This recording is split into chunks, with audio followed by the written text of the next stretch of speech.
unusual for Biden and Kamala Harris today in honoring MLK on this very important day. Hey, Daytona. Well, as you know, Inauguration Day is just 2 days away, and Biden spent the day volunteering at a Philadelphia food bank here.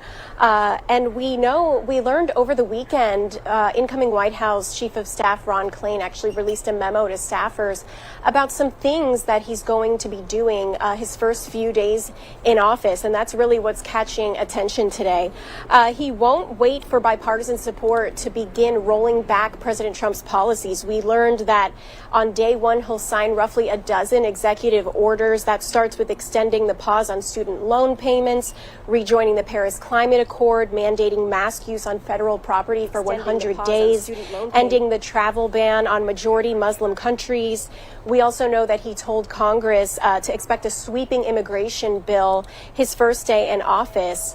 And meantime, we really haven't seen the president very much lately. He's keeping a low profile at the White House, but there is talk that we should expect, a sweep of presidential pardons leading up to Inauguration Day, when he will relinquish his duty as president of the United States. Daytona. Yeah, so I have all those bullet points up for us right now, talking about student loan payments, Paris Climate Accord, mandating masks, ending travel ban. That was just coming down today as President Trump and his team have said that they are going to open up the border. So could this reverse, or what's the latest on that? Because that's pretty recent news. Yeah, so specifically with these, that he's really not waiting for bipartisan deal to go through. It's really unclear how successful he will be in rolling back these policies, especially without, Senate approval. But especially after the first day, we do know that his next few orders go even further, establishing standards for school and business reopenings. And we also know that he has criminal justice and immigration reform on the back burner. Daytona.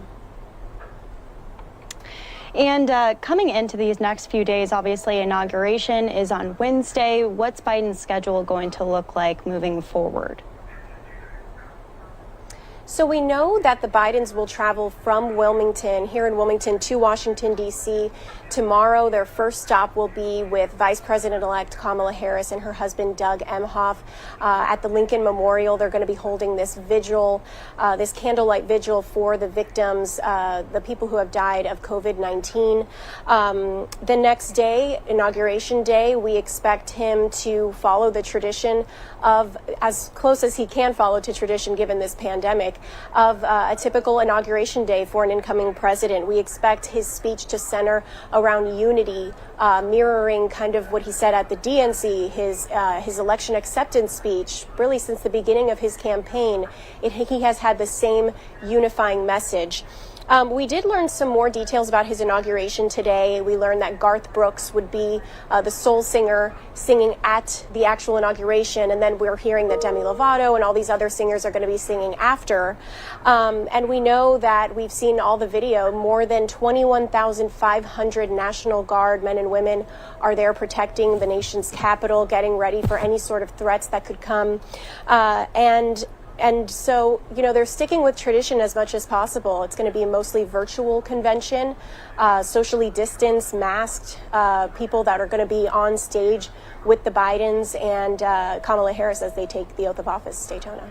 Yeah, Allie, I was just showing that live look of Lincoln Memorial. We have kind of an aerial bird's eye view of that really beautiful shot. So we'll be seeing him tomorrow, but we're also going to be seeing some movement with his team as well. Do you know what the latest is as far as his team goes, his cabinet picks? I'm not sure about the movements of his cabinet picks. We do know that there's going to be some movement as far as confirmations starting tomorrow. But if we see them entering the White House, if we see them at the actual inauguration, it's still unclear. There's a lot going on Inauguration Day, a lot of moving parts. So still unclear as far as what the audience, the viewers will see on TV. Daytona. Okay, perfect.